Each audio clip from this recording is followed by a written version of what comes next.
I want you to fight. I want you to be a legend. I'm looking out for him. But he has people that are whispering in his ear, oh, Oscar's bad. Oh, go with this other promoter. De La Hoya, the big shot promoter, is practically on his knees, begging Ryan to come back to Golden Boy. I mean, seriously? It's like a scene from a cheesy rom-com, but in the gritty world of boxing. You heard that right. De La Hoya's desperate plea for Ryan's return is nothing short of manipulative. Think about it, champ. Do you really want to trade the golden spotlight for the shadows? It's like going from a championship belt to a participation ribbon. Classic guilt trip, right? Trying to make Ryan second-guess his departure by painting a distorted picture of what awaits him outside Golden Boy. A Golden Boy legend in the making is mentioned. It's a self-serving prophecy, like De La Hoya's trying to stroke his own ego instead of giving Ryan the credit he deserves. Sly move, playing on Ryan's aspirations while conveniently overlooking past mistreatment. And here comes the warning not to make a decision you'll regret. Now that's a veiled threat if I've ever heard one. De La Hoya is acting like he's holding some unseen leverage.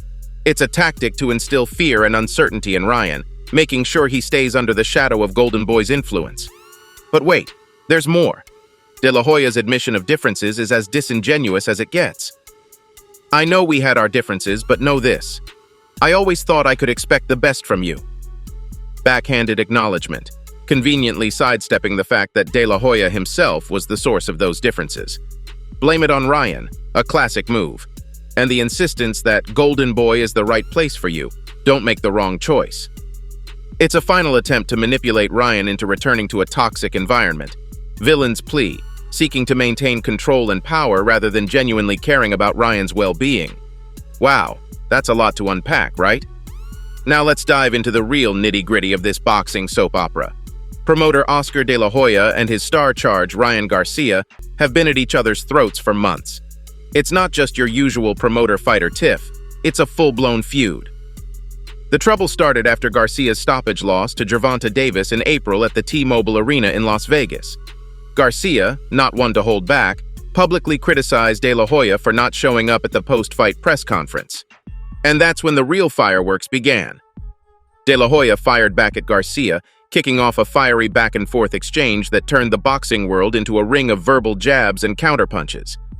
The tension escalated when Garcia posted a picture on Instagram hanging out with none other than Floyd Mayweather Jr., De La Hoya's longtime rival.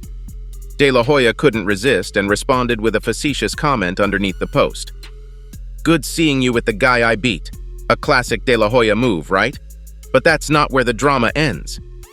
Golden Boy filed a lawsuit against Garcia and his manager, Lupe Valencia, regarding the status of Garcia's contract with the company. The press release stated that Golden Boy was seeking to ensure that Ryan and his team will honor the remainder of his contract. However, Garcia's legal team fired back, filing a motion to dismiss. Mayweather himself spoke positively of Garcia, saying he would absolutely promote him if he were a free agent. Despite the legal battles and verbal sparring, De La Hoya, in a surprising twist, stated that he expects to announce Garcia's next fight soon. Now let's talk about the real juicy part, the press conference showdown between Garcia and De La Hoya. Garcia didn't hold back. He took a dig at De La Hoya, airing his grievances and accusing Golden Boy Promotions of not supporting him. The tension reached new heights as Garcia directly addressed comments made by Bernard Hopkins, a key figure in Golden Boy Promotions. According to Garcia, Hopkins had implied that he would have a say in deciding whether Garcia should continue boxing after his next fight. This struck a nerve with Garcia, who firmly believed that such decisions should rest solely with him, his coach, and his team. His response wasn't just about asserting autonomy, it was a challenge to the traditional power dynamics in boxing. "I want to finish, or I should continue boxing after this fight. He doesn't decide that. My coach does. My team does.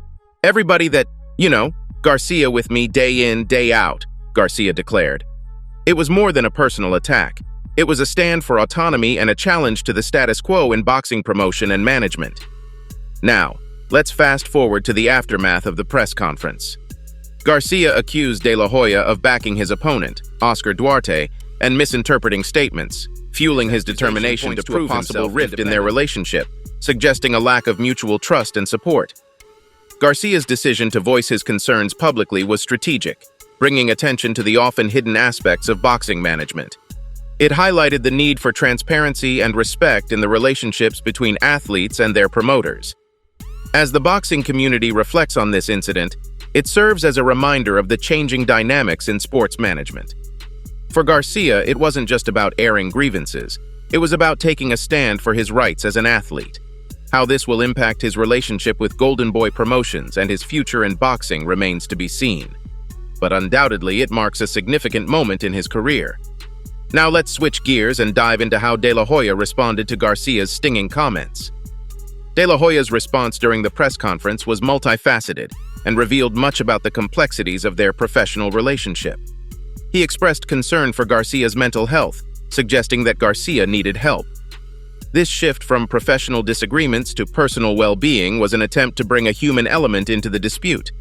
However, it also raised questions about discussing an athlete's mental health in a context where professional tensions were already high.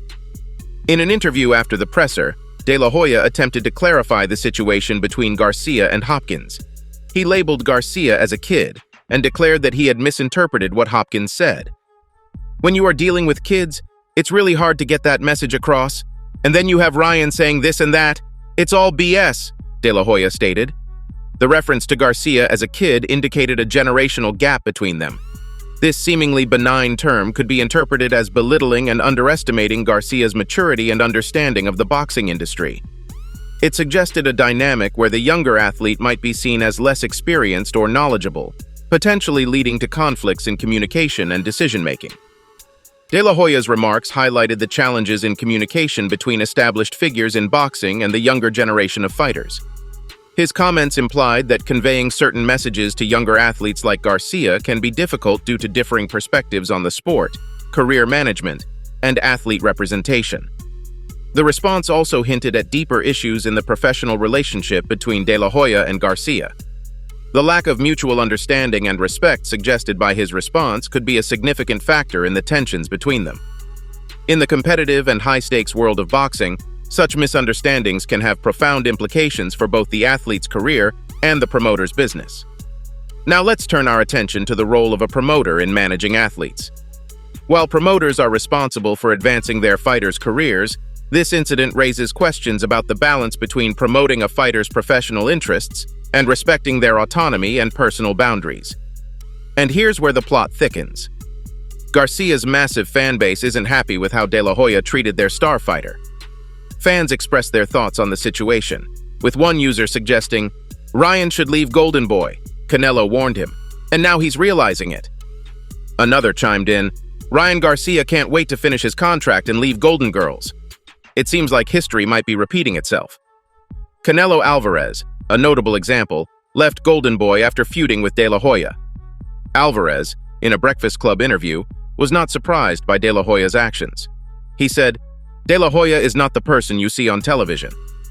Alvarez expressed his loyalty, but also highlighted the business-focused nature of De La Hoya, stating, "I don't know if he's a good person or not, but I think he's all about the business, no loyalty." This isn't the first time a boxer has fallen out with the De La Hoya and Golden Boy promotions. The drama with Alvarez, who officially parted ways with Golden Boy in November 2020, adds another layer to the ongoing saga between Garcia and De La Hoya. De La Hoya, reflecting on Alvarez's departure, cited the whispers in fighters' ears as a significant issue. He compared the situation with Alvarez to a marriage, emphasizing the importance of working through rocky moments. But the big question remains. What's next for Garcia and De La Hoya? Only time will tell in this gripping tale of boxing, egos, and the ever-evolving dynamics of athlete-promoter relationships. That's it for today. Until next time, peace out.